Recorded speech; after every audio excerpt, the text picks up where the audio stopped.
Hello नमस्कार, आप सभी का बहुत बहुत स्वागत है उत्कर्ष प्लेटफॉर्म पर। जैसा आप सभी को पता है कि द 10 मिनट शो में जो है हमारा चल रहा है राजस्थानी हिस्ट्री के जो है हम यहाँ पर टॉपिक कवर कर रहे हैं। कल हमने बात की थी गुर्जर प्रतिहार की, जो कि चैप्टर आपके खत्म हो चुका है। आज हम पढ़ने वाले हैं पृथ्वीराज चौहान के बारे में। और इससे पहले हमने जो है चौहान राजवंश की उत्पत्ति कैसे हुई थी, कौन से शासक ने की थी, ये सारा कुछ जो है हमने पहले की वीडियो में कवर कर लिया है। और अगर आपने ये नहीं देखा है तो आप जाके जो है अपने प्ले लिस्ट में जाके देख सकते हैं। और इससे पहले मैं आपको एक चीज और बता चुकी हूँ, वो भी आपको कवर करनी है। वो क्या कि अगर आप जो है जितना भी यहाँ पर पढ़ा है उसके प्रैक्टिस आप करना चाहते हैं तो आपको करना क्या है, आपको करना होगा उत्कर्ष ऐप डाउनलोड। और उत्कर्ष ऐप डाउनलोड करने के बाद आपको सेलेक्ट करना है आरएस उत्कर्ष। जब आप आरएस उत्कर्ष में जाएंगे तो आपको मिलेगा द 10 मिनट स्टडी क्विज के नाम से। उसको आपको ऐड टू माई लाइब्रेरी करना है। और फिर उसके बाद क्या है, आपने जैसे ही पढ़ेंगे वैसे ही 7 बजे के बाद जो है आपको क्या है वहां पर लाइव टेस्ट मिल जाएगा, जहां पर जाके आप प्रैक्टिस भी कर सकते हैं। तो चलिए फटाफट आज हम जानते हैं पृथ्वीराज चौहान तृतीय से जुड़े हुए,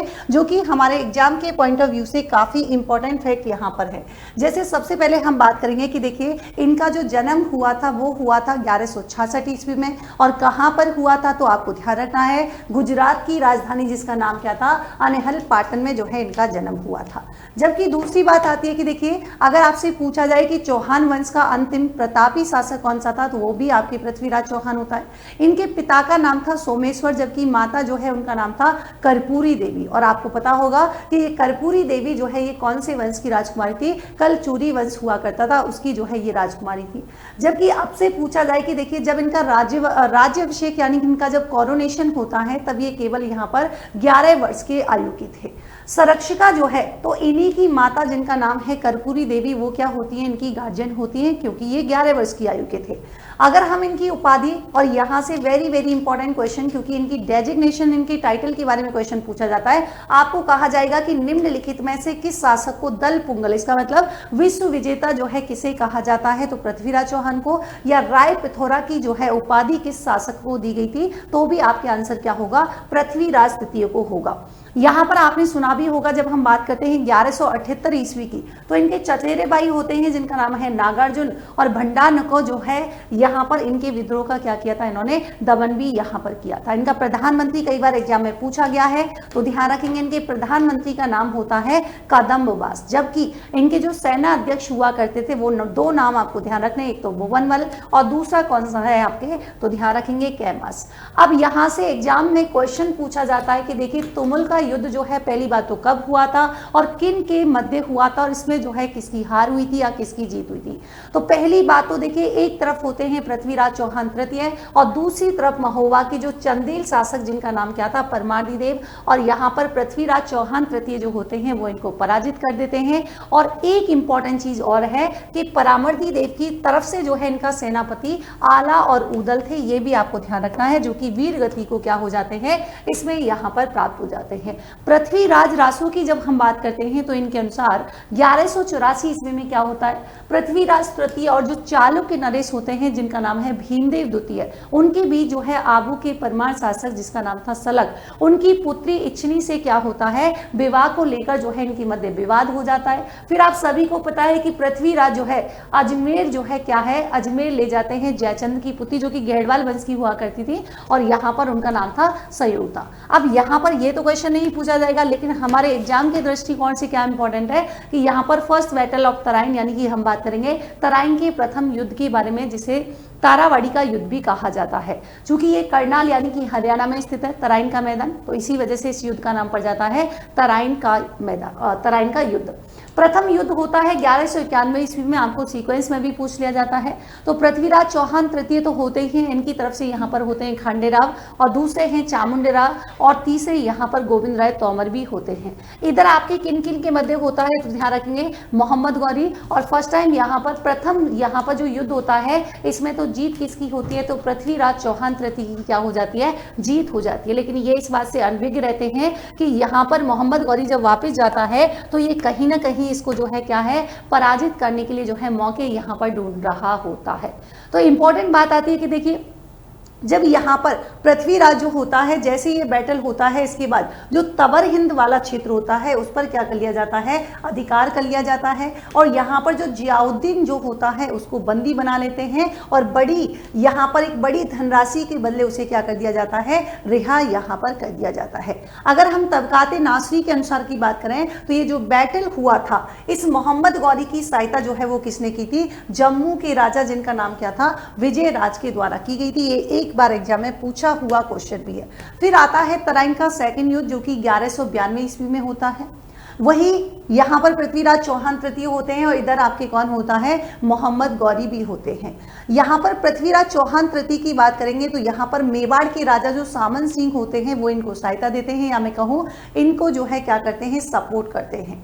पृथ्वीराज चौहान तृतीय की यहाँ पर जो सिस्टर हुआ करती थी उसी के हस्बैंड थे कौन, आपके सामन सिंह। दूसरी तरफ यहाँ पर होते हैं गोविंद राज तोमर और तीसरे होते हैं खांडेरा। तो इनके मध्य यहाँ पर युद्ध होता है। और इंपॉर्टेंट बात क्या है कि देखिए इस युद्ध में जो है यहाँ पर मोहम्मद गौरी की सहायता और कौन करता है, तो कन्नौज के शासक जिनका नाम क्या था, जयचंद्र गहड़वाल करते हैं, क्योंकि जयचंद्र गहड़वाल की जो पुत्री है संयोगिता उससे विवाह कर लिया जाता है किसके द्वारा, तो जैसा मैंने अभी आपको कहा ही था, पृथ्वीराज चौहान के द्वारा। लेकिन ये जो सेकंड बैटल होता है इसमें पृथ्वीराज की क्या होती है, पराजय जो है यहाँ पर होती है। और फिर मोहम्मद गौरी जो है इसको क्या बना लेते हैं, बंदी यहाँ पर बना लेते हैं। और ऐसी यहाँ पर कहावत है कि इसको जो है गजनी ले जाया जाता है, आंखें वगैरह, वो हमारे एग्जाम के पॉइंट ऑफ व्यू से इंपॉर्टेंट नहीं है। हम केवल उन्हीं चीज़ों को यहाँ पर डिस्कस करने वाले हैं जो एग्जाम में पूछी जाती है। फिर यहाँ पर बात होती है दरबारी विद्वान की। तो दरबारी विद्वान की बात करेंगे तो पहली बात तो देखिए पृथ्वीराज रासू की बात करते हैं, उसके लेखक कौन है, तो यहाँ पर पृथ्वी, यहाँ पर चंद्रमा, तो पृथ्वीराज रासू के कौन हो जाएंगे, चंद्रवरदाई हो जाएंगे। जबकि पृथ्वीराज विजय की बात करेंगे तो पृथ्वीराज विजय के लेखक कौन है, तो ये जो है आपके कौन है, यहाँ पर जयानक होते हैं। फिर यहाँ पर हम दूसरी बात करेंगे जैसे बागीश्वर, जनार्दन, आसादर, विद्यापति गौड़ और आपके विश्वरूप जो हैं ये कौन है, इनके दरबारी विद्वान जो हैं आपको ध्यान रखने हैं। आपको एक चीज और बता दूं कि हालांकि जो पृथ्वीराज चौहान तृतीय जो हैं ये क्या होते हैं, शब्द भेदी बाण चलाने में क्या होते हैं, इस कला में जो है काफी निपुण थे। और इनके द्वारा आपको अगर इनके निर्माण कालीन की बात करेंगे तो इनके शासन काल में निर्माण किया गया था। पहली बात तो कहां पर, दिल्ली में। और एक आपने नाम सुना होगा पिथौरागढ़ का किला, तो पिथौरागढ़ का किला कहां पर है, दिल्ली में है। किसने निर्माण करवाया, तो आप कहेंगे पृथ्वीराज तृतीय के द्वारा करवाया गया। आपसे पूछा जाता है कि भारत का अंतिम हिंदू सम्राट किसे कहा जाता है, तो आपका आंसर हो जाएगा पृथ्वीराज चौहान तृतीय को। आपको एक बात मैं बता दूं कि इनके जो पुत्र होते हैं जिनका नाम क्या है, गोविंद राज, वो बनते हैं अजमेर के शासक। और इसके बाद जो मोहम्मद गौरी जो है उसकी क्या है, अधीनता स्वीकार कर लेता है, इसका जो पुत्र होता है। गोविंद राज के जो चाचा होते हैं हरराज, इन्होंने क्या किया, यहाँ पर विद्रोह किया, मतलब यहाँ पर विद्रोह करने के बाद क्या कर लेते हैं, अजमेर पर जो है अधिकार कर लेते हैं। फिर आपको ध्यान होगा जब मोहम्मद गौरी का सेनापति यहाँ पर होता है तो ये इसको पराजित कर देता है। और ध्यान रखेंगे यहाँ से शुरुआत होती है अजमेर में मुस्लिम राज्य की, मतलब यहाँ से मुस्लिम राज्य की स्थापना हो जाती है अजमेर में। और इसी समय मोहम्मद गौरी का जो सेनापति है वो कौन होता है, कुतुबुद्दीन ऐबक यहाँ पर होता है। इसके बारे में आपने सुना भी होगा। यहाँ पर जो है 1210 ईस्वी के समथिंग जो है इसकी क्या हो जाती है, यहाँ पर डेथ भी हो जाती है। ये क्वेश्चन भी आपके आता है और यहाँ पर इसके बारे में जो है आप इंडियन हिस्ट्री में पढ़ते हैं। तो ये थी आज पृथ्वीराज चौहान तृतीय से जुड़ी हुई ऐसी बातें जो हमारे एग्जाम में पूछी जाती हैं। तो यहाँ पर कुछ एक दो इंपॉर्टेंट चीज़ और हैं, जैसे हम देखिए बात करेंगे हमारा उत्कर्ष के द्वारा बिग समर सेल यहाँ पर चल रही है जो कि 29 मई से लेकर 3 जून तक रहने वाली है। इसमें आपकी जो है शानदार बचत भी होगी और दमदार तैयारी भी आपकी होने वाली है। आरएस उत्कर्ष आपके जितने भी ऑनलाइन बैचेज हैं, जितने भी कोर्सेज हैं, उस पर आपको क्या है, अप टू 90% डिस्काउंट मिलने वाला है। यही नहीं, साथ ही साथ आपको मिलने वाला है 3 मंथ की एक्स्ट्रा कोर्स वैलिडिटी। और इसके साथ ही आपको अगर क्या है, आप यहाँ पर जो है क्या है, अगर प्राइम कोर्स लेते हैं तो प्राइम कोर्स पर जो है आपको 10% एक्स्ट्रा क्या है, डिस्काउंट भी आपको मिलने वाला है। आपको करना क्या है, आपको यू जो है प्राइम कोड आपको अप्लाई करना है। इसके अलावा देखिए सेकंड इंपॉर्टेंट बात मैं आपको बताऊं कि आरएस फाउंडेशन जो है लाइव फ्रॉम क्लासरूम बैच है। प्राइम फीस हमारी है 24,000 रुपये, जबकि स्टैंडर्ड फीस की बात करेंगे ये आपकी 20,000 रहने वाली है। ये बैच आपकी जयपुर में स्टार्ट हो रहा है 29 मई 2025 को, जबकि जोधपुर में ये बैच स्टार्ट हो चुका है 26 अप्रैल 2025 को।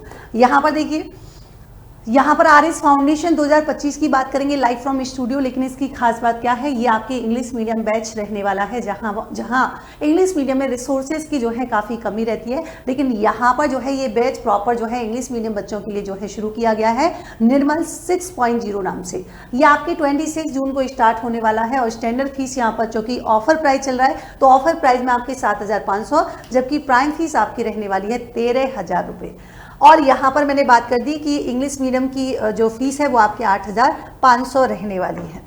यहाँ पर देखिए जितनी भी उत्कर्ष की टेस्ट सीरीज हैं उन पर आपको मिलने वाला है अप टू 90% डिस्काउंट। जी हाँ, वो भी 29 मई से लेकर 3 जून तक आपको ये ऑफर का लाभ जो है आप यहाँ पर उठा सकते हैं। और इसी के साथ ही उत्कर्ष बुकशाला की जितनी भी सभी पुस्तकें हैं उस पर भी आपको अप टू 90% डिस्काउंट जो है वो आपको मिलने वाला है। तो ये थी आज की हमारी कहानी पृथ्वीराज चौहान कृति की, जो जिनके एग्जाम के पॉइंट ऑफ व्यू से हमने जो है इंपॉर्टेंट कंटेंट या मैं कहूँ कि यहाँ पर फैक्ट के बारे में हमने जो है जानकारी आपको दी है। तो ऐसे ही यूजफुल वीडियो के साथ जुड़े रहिए। तब तक के लिए thank you so much, take care, good night.